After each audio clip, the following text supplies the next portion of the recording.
Hare Krishna, dear devotees.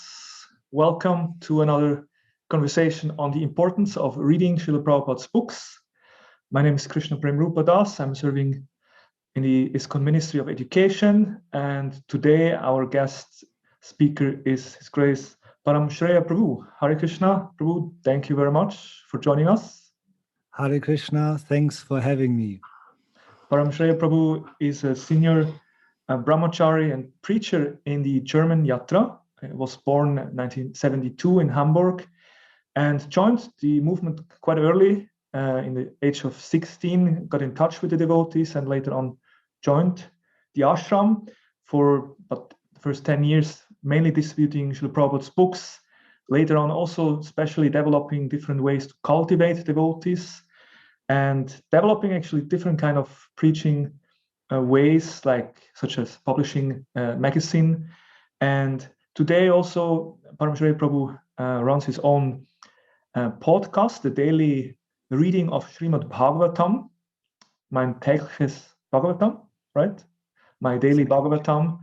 And therefore I thought it's really interesting and wonderful to talk to you today to find out more about your inspiration in reading Srila Prabhupada's books and also sharing it with others. So thank you so much for being with us. Hare Krishna. So let's start. We like to hear, we mentioned you met, I think you were a student and you met devotees as a young teenager. What was your first encounter with Srila Prabhupada's books? How did Prabhupada enter your life in the form of books? Would you like to share a little bit about us? It was, I came back from school to my home and the radio was playing and there was some announcement that there will be a festival next weekend in the Central Park of Hamburg, where spiritual groups gather together and show their respective spiritual paths. So I thought, this is interesting. I was at that time already on a search for deeper truths and spirituality. So I decided to visit that place. And also the devotees, the Hare Krishna people were present there. I saw them for the first time. And I was there with a friend. The first thing I remember my friend said to me, he was very serious. Oh, I'm getting frightened. The Krishna cult is also here. So that was the first time when I consciously hear the name Krishna, and it immediately drove my attention. What is so dangerous about these people? So fortunately that friend had to go somewhere else, so I was alone there. I could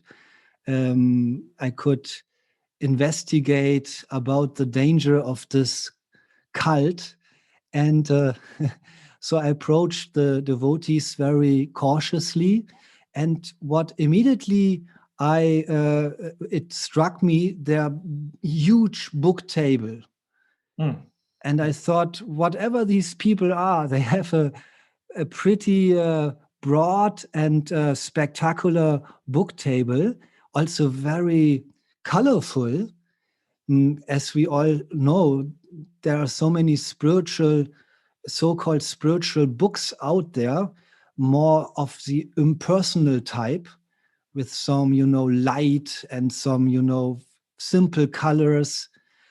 And I have never seen so colorful book covers and so full of faces. So that was something it really struck me. So somehow I came in touch with the devotees. I visited their program. They had a temple bus there called Spiritual Skyliner. It was on the parking lot, and I decided to find more out about these people and about their philosophy. And somehow one of those devotees, he distributed to me a Bhagavad Gita for a very good price. I was a student. I was 16 years old. My pockets were always empty. So for a few German marks, he gave me the Bhagavad Gita, this Bhagavad Gita, then a few weeks later, I went with 3 friends to our first journey without parents. And we went to Greece, to some Greece islands with a backpack, rucksack. And I took this Bhagavad Gita with me. Yeah, that maybe I can share this also. That was quite mystical. I was interested in many books and topics. I had a whole stack of books beside my bed.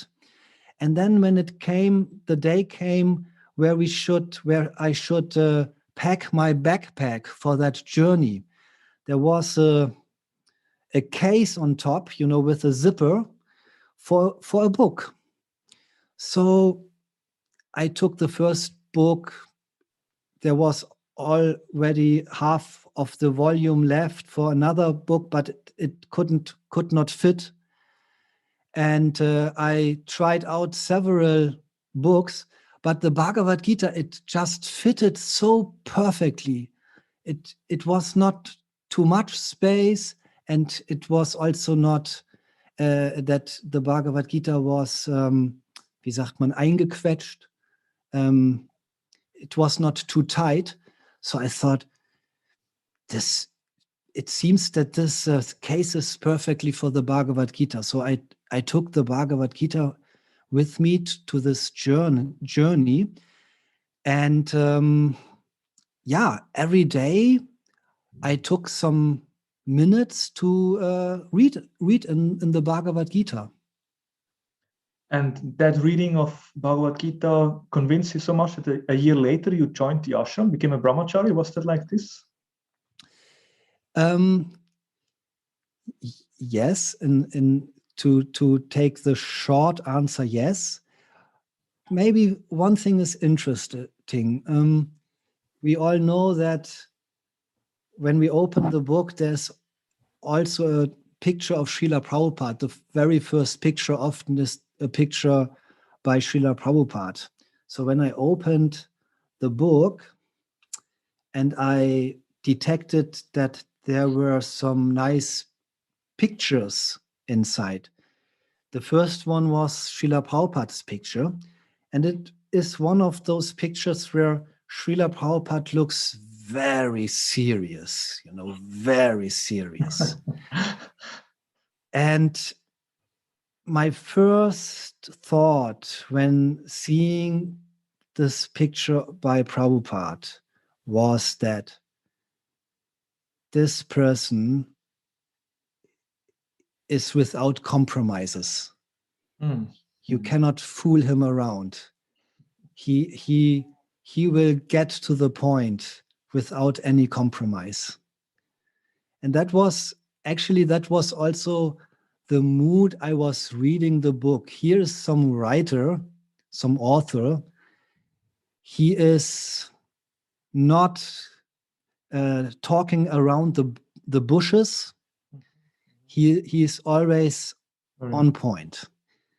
And so I can remember that there was one spot in the Bhagavad Gita where Srila Prabhupada spoke about that a devotee, when he suffers, he sees it as Krishna's mercy, and he thinks that by Krishna's mercy, my karmic reaction has reduced to a very short amount. How lucky I am. And I read this and I thought, this is so revolutionary to see suffering with such a consciousness. So that was one thing I remember, that I really realized that these books, or this Bhagavad Gita at that particular point in time, was some outstanding literature. Thank you for sharing. Like, it seems that you, from the beginning, you could feel that's something very special. Like, later on, we mentioned you were then becoming a brahmachari, distributing the books, and of course also being in touch with many people. And you told to me personally that you started cultivating people, those who have taken books and showed more interest. Would you like to share a little bit about this time? And as you mentioned, Prabhupada's books are sometimes like quite straightforward. Some people may not be able to digest everything. Do you like to share about these experiences, and also maybe how your own reading practice and the preaching, how this is connected? Yes, I continued reading Srila Prabhupada's books when I was back in Hamburg after this journey. It was also interesting. I never met devotees. But after that encounter, I was with my mother. She wanted to buy me something in a shop, in a street where many shops are. And when I came out of this shop with my mother, just in front of me, a book distributor lady stood right in front of me with a stack of books. And I thought, these are the people I'm practically looking for, because this Bhagavad Gita is so interesting. But now I'm here with my mother, and that is not a good idea. So better to wait until she is gone. So we drove home, and then immediately I went on my bicycle and drove the whole way back to that street, to that shopping street, with the hope to meet that lady again. And that happened. So gradually I bought many books by book distributors. Then I visited the temple for the first time, and quite fast for me it became very clear that I have to dedicate my life to both this practice, but also I had always this, mood of activism, change the world, and be a part of the solution. So also the second inspiration to join the Hare Krishna movement was to change the world. And so by reading Srila Prabhupada books, I could see that my life changed significantly. So the natural assumption until today is that as more people come in touch with Srila Prabhupada's books, the chance is bigger that our planet, and also our society will change for the good. So these were the two inspirations. And so I became a dropout of my school, of the grammar school, and joined the ashram, the Brahmacharya ashram in Heidelberg. And a few weeks later, I found myself with a stack of books on many of Germany's pedestrian streets and distributed those books. Yeah. I don't know. I lost your question. Well, thank you for sharing. I was just interested in how you later on also started to cultivate people. I mean, you distributed books for many years, but at some point you felt that it was also important to help people to understand Srila Prabhupada's books better, right? Exactly. That I was always this type of book distributor who they call it, you should not entangle with the people too much in conversations. Maybe for those who watch this show here, maybe there are some book distributors or those devotees who distributed Srila Prabhupada books. I think they all know what I mean. There were those book distributors very pragmatic, pass so many books out as possible without keeping too much time for individuals. But then there were also book distributors like me. I was always very inspired when people ask real deep questions or even already got some books by Srila Prabhupada and came back and wanted to know more about them or had some particular questions. So for me, it became clear from the very beginning that one thing is to distribute those books, of course, but the other thing is to help people to understand Srila Prabhupada's books better is also a very important mission our movement has. So a few years later, after exclusive book distribution, a god brother of mine, we are now a team for nearly 30 years. I think we started that program in 1995 after 2 years of book distribution. We started a project called at that time Krishna Connection, where all the book distributors in Germany, they had a stack of cards with them where people could write down their addresses. So when those book distributors met people who were interested in knowing more about the books, knowing more about the movement, and wanted to have a deeper encounter with devotees, in other words, invite them to their own homes, we got those cards with the addresses. So every weekend I got, I don't know, 10 cards with addresses and telephone number. It was the time before the internet. So I took the phone and I had no idea with whom I was talking, just that obviously they were somehow interested. And then we had a whole, tournée, a tour, where we organized it in such a way that day Monday we will visit those family. On Tuesday we will visit this punk community. As you know, some young guys who have occupied a house and simultaneously were interested in Krishna consciousness. So we had all kinds of different people who were interested.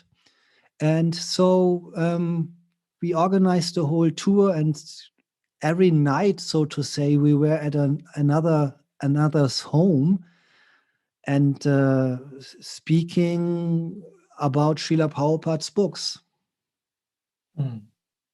And this is later on, this developed also in a magazine that you started to publish, the Gourmet Times magazine, right? Yes, exactly. In 1997, we started a magazine called Gourmet Times. This is a combination of Gourmet Thai and the Time magazine, and we created that name, Gourmet Times. It is still existing. We have now shifted more to the internet We have a website, gornytimes.de, and I think it might be the most visited German-speaking Vaishnava website. So, but at that time, after visiting so many people on a regular basis, some relationships were also formed. And after 2-3 years, we had a kind of community of, let's say, 30-40 people somewhere spread all over Germany. And our idea was to send them a letter, a newsletter, in the very true sense of the word, not in our modern internet ways, but a real newsletter.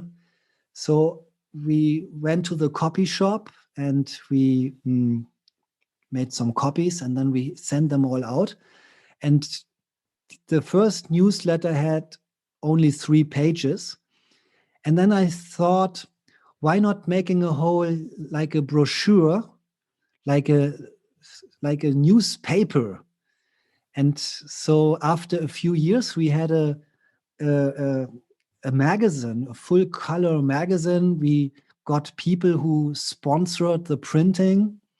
And so that became, for us at least, it became a big project. And that was the Gourmet Times magazine. I found it really inspiring how you were always very much pushing forward the preaching and sharing of Krishna consciousness. And you also adapt to time, place, circumstances. Now everyone is online, and you have started your own podcast, we mentioned in the beginning. What was the inspiration for you to do a daily Bhagavatam reading? What is the importance of this for you? Would you like to say something about that? Yes,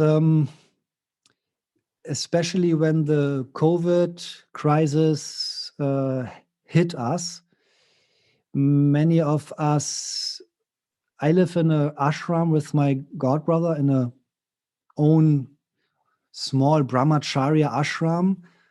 Half the day I am working as a teacher in a school. But this is a long, different story.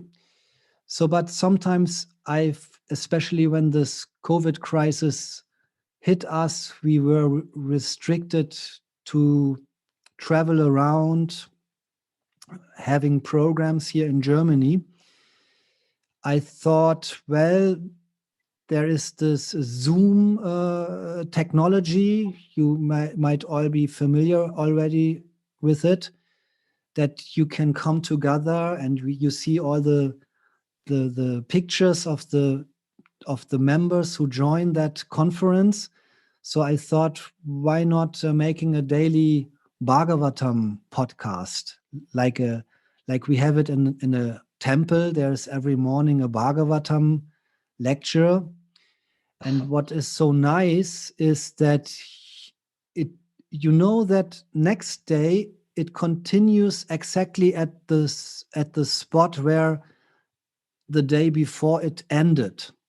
So it's like I don't know in English, in Germany, Serie, wie eine Serie, like a Netflix series. You want to know what is the next episode.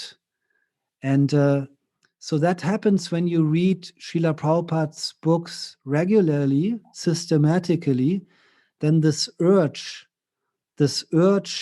in you becomes manifested. I want to know how this story about the Pandavas and Ashwatthama continues. So, and that is what we started, let's say, more than 1 year ago. And to my surprise, many people, many devotees, and also other people, we upload each session on YouTube, are watching or listening to this podcast. Yeah, that's a wonderful initiative, because our project called Books Are the Basis exactly wants to encourage these kind of programs, that devotees come together and study Srila Prabhupada's books. So you're doing that already. So that's a wonderful service you're offering to the devotee community. So let's talk a little bit about your personal realizations, having been reading Srila Prabhupada's books for more than 30 years now, and also practicing Krishna consciousness very sincerely. We speak about, like when we study, there's different study aims, different goals. Of course, we want to deepen our understanding. We want to associate with Srila Prabhupada in his books. And also we speak about Shastra Chakshu, that we try to see the world through the eyes of the scriptures. Do you see the world through the eyes of the scriptures? Can you give us some example, maybe some realization? How do you perceive the world after being absorbed in the Bhagavatam for such a long time?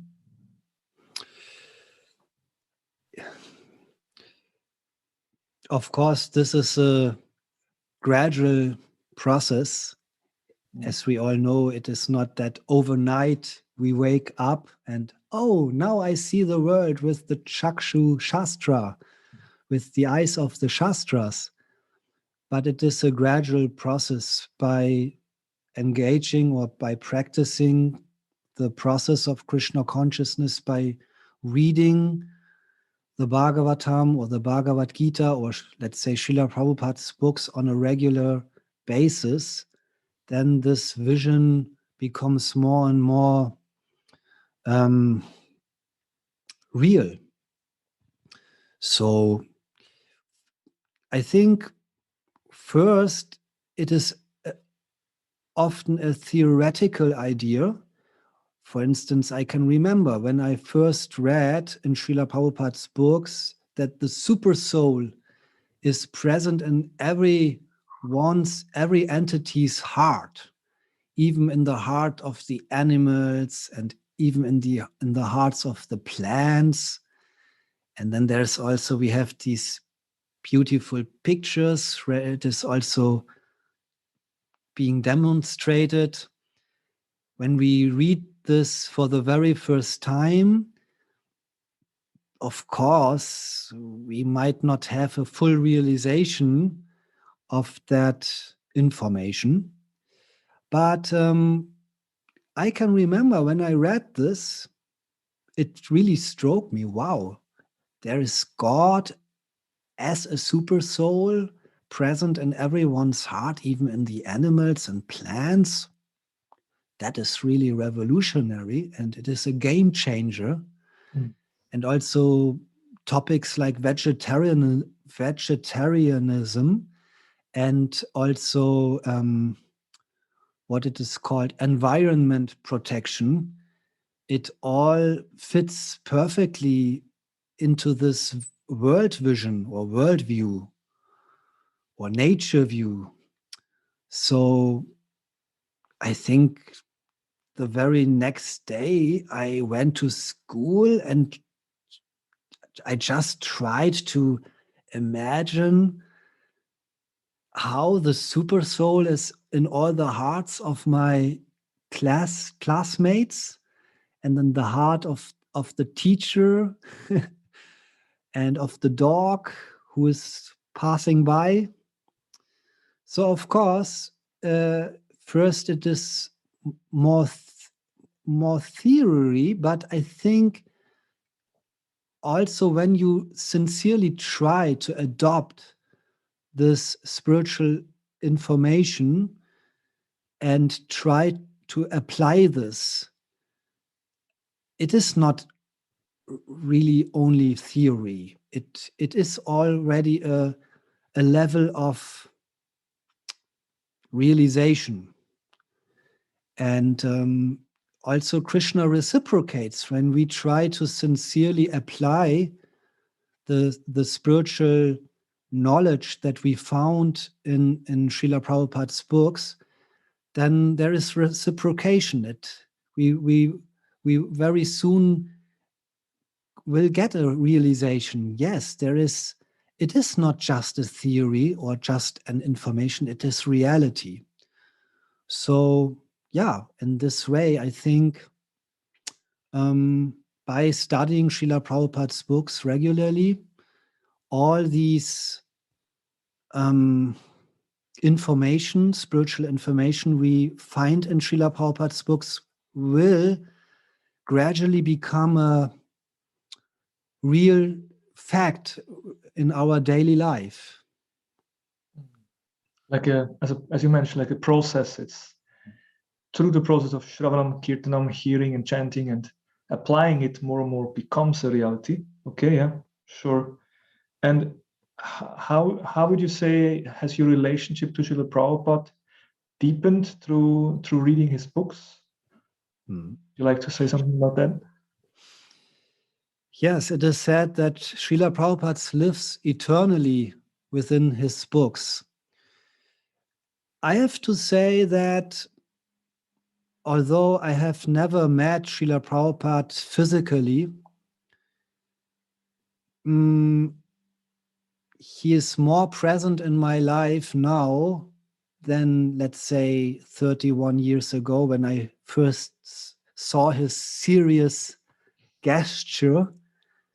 He's more present in my life than ever, and sometimes I even have, I don't know what the word is in English. In German we say Zwiegespräch.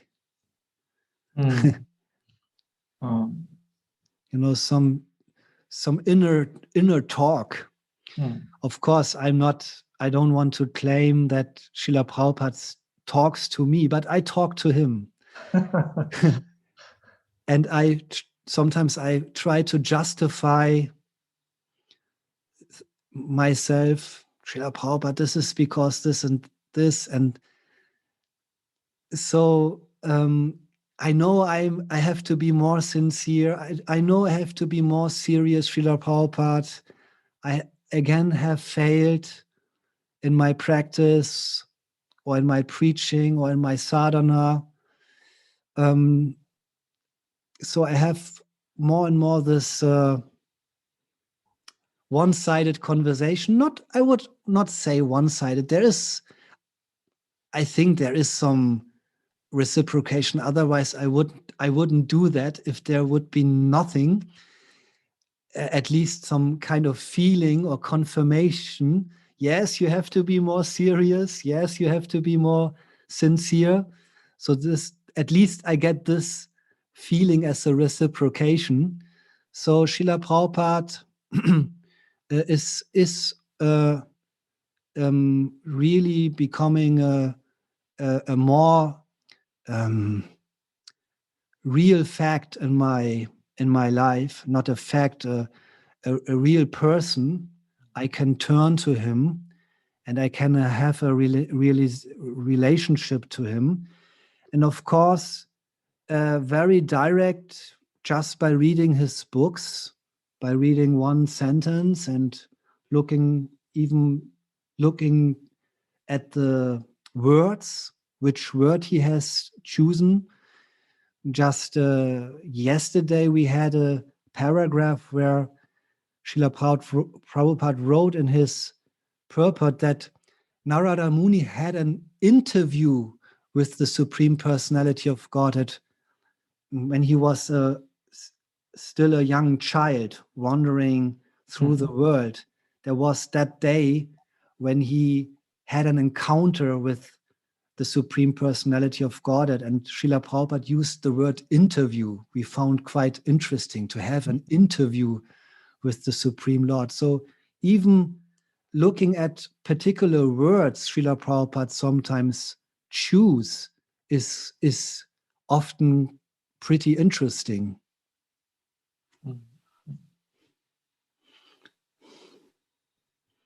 Thank you for sharing your connection to Srila Prabhupada. I think it was clearly felt that there is this connection, and this is all possible through meeting Srila Prabhupada in his books.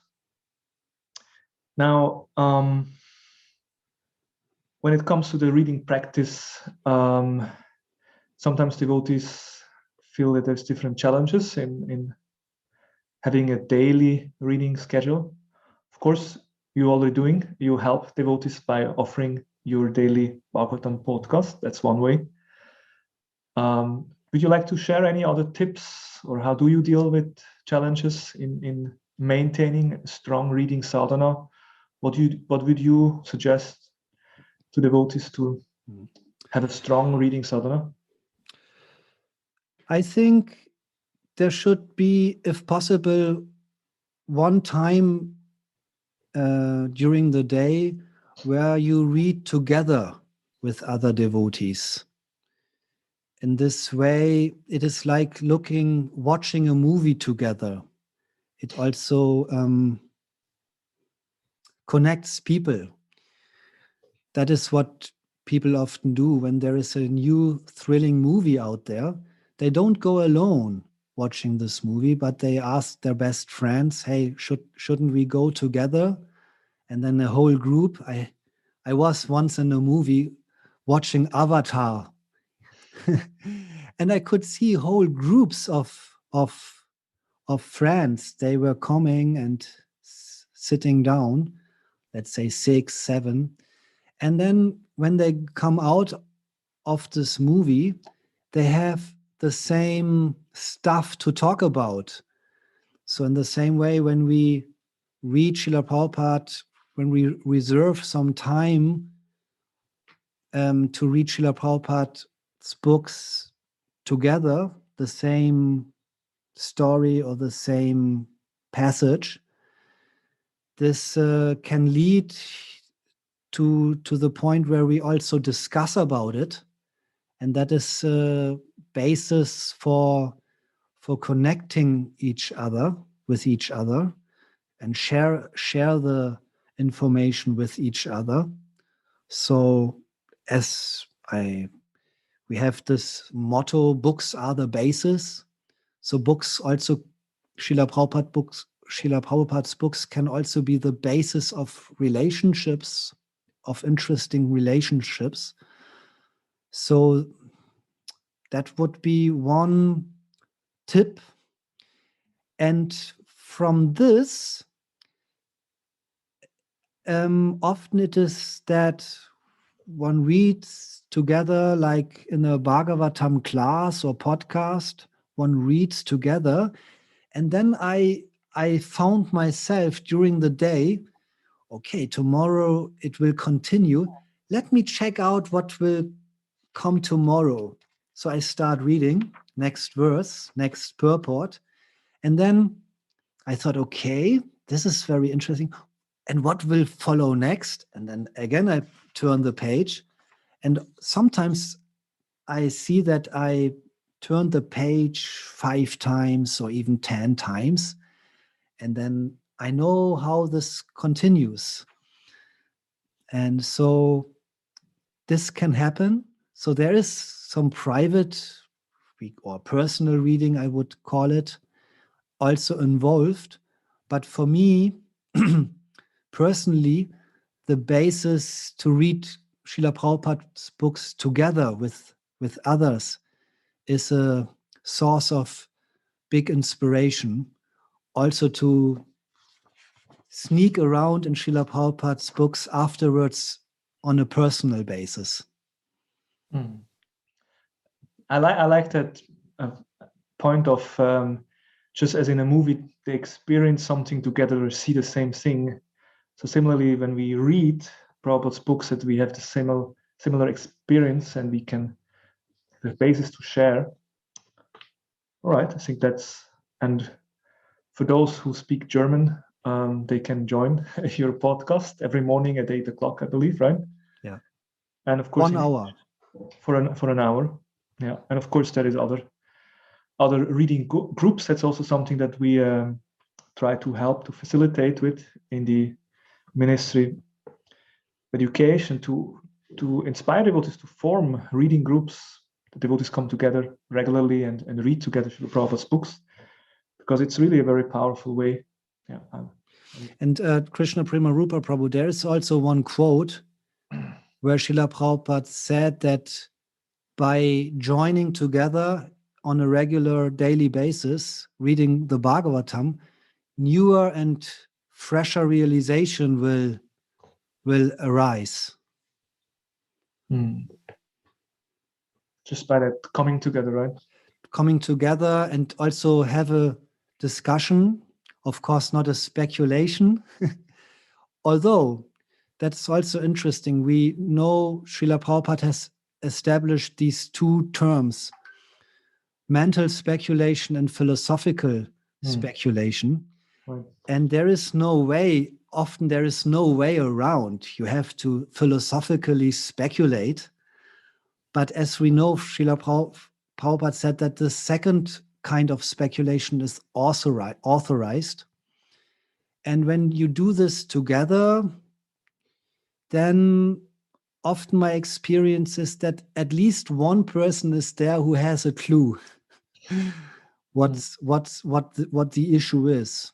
And if not, we had a situation today, maybe interesting.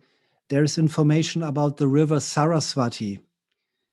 Srila Vyasadeva sits down at that river and try to focus on his work to compose the Srimad Bhagavatam.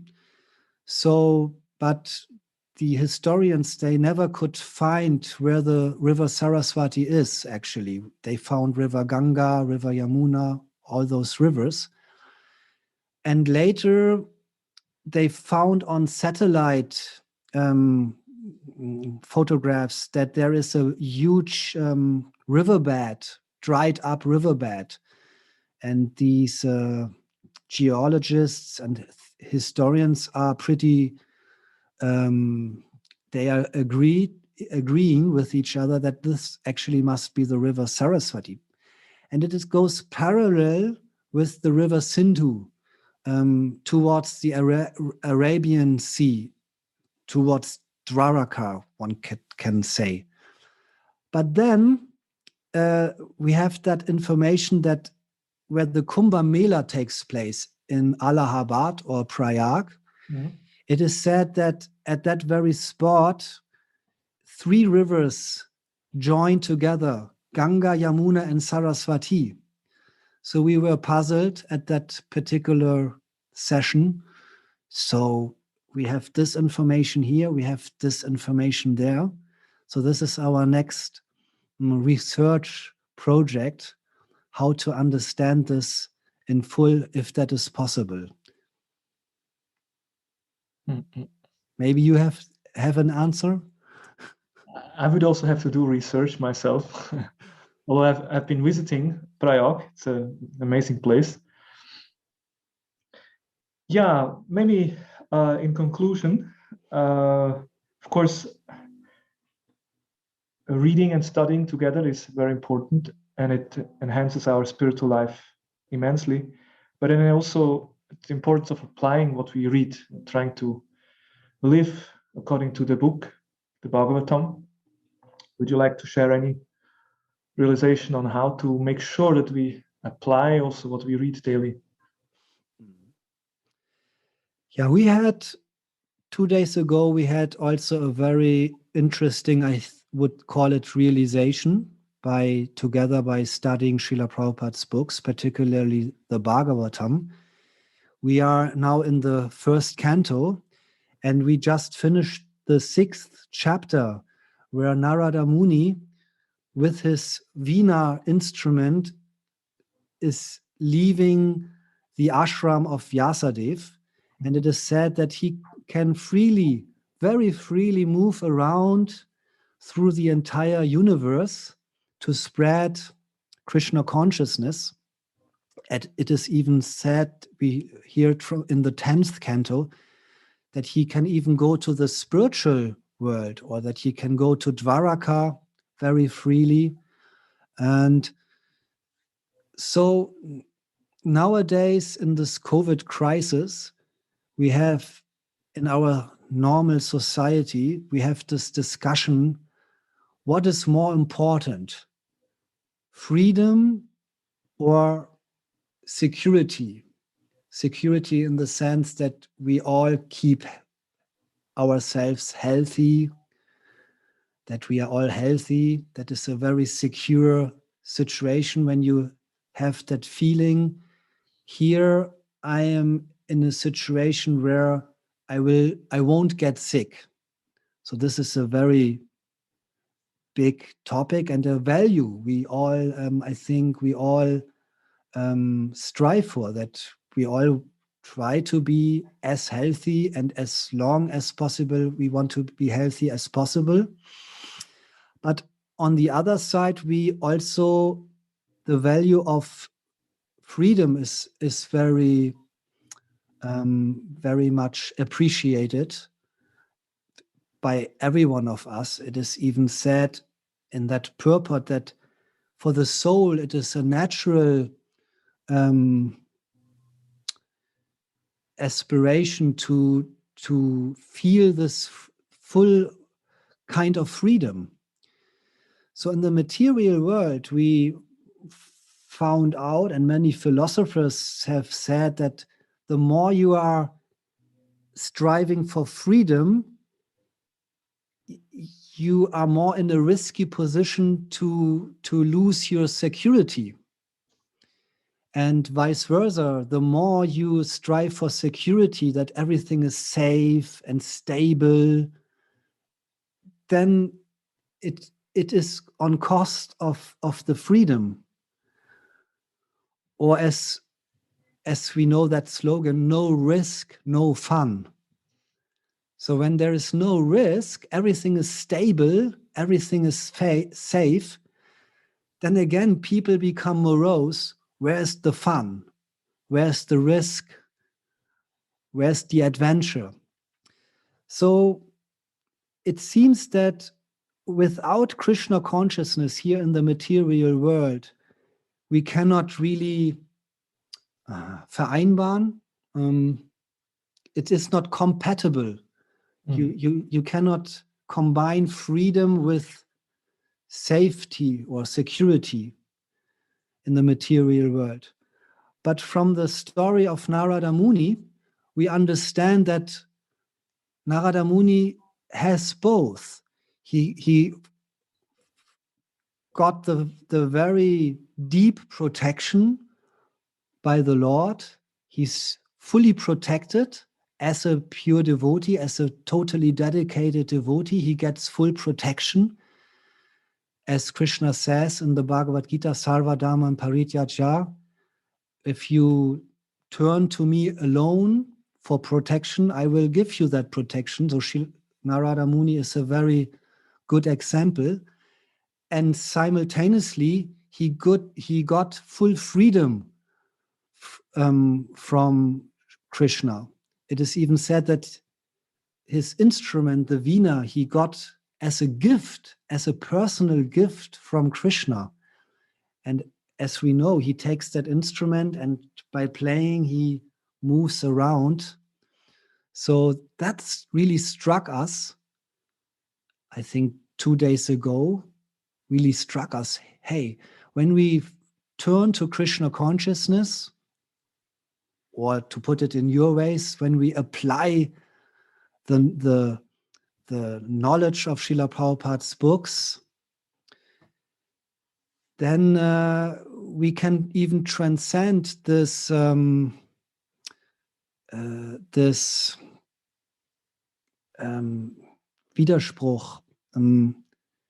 this incompatibility. What is the word?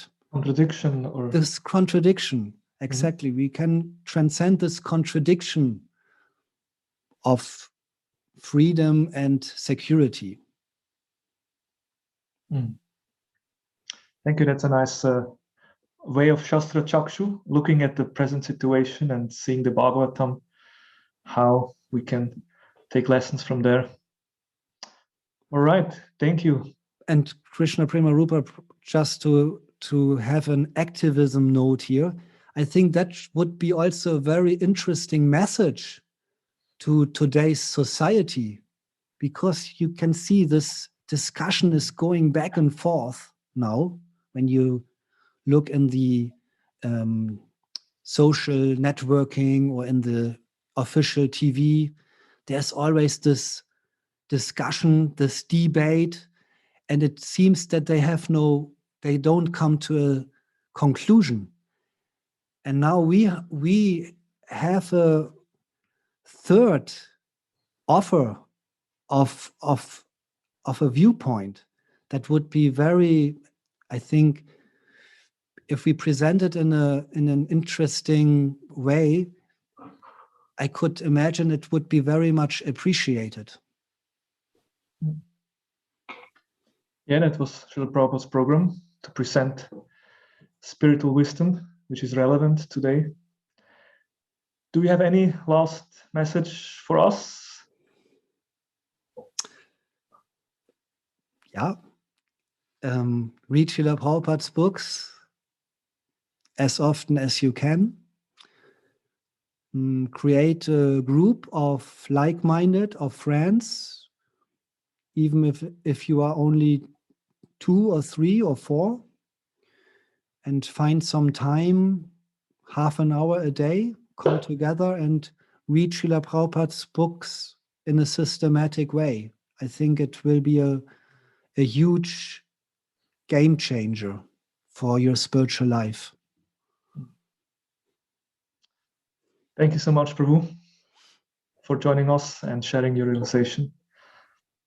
Thank you. Hare Krishna, Srila Prabhupada ki Jai. jai. Hare Krishna. Thank you very much. Hare Krishna, Krishna Krishna, Hare Hare, Hare Rama.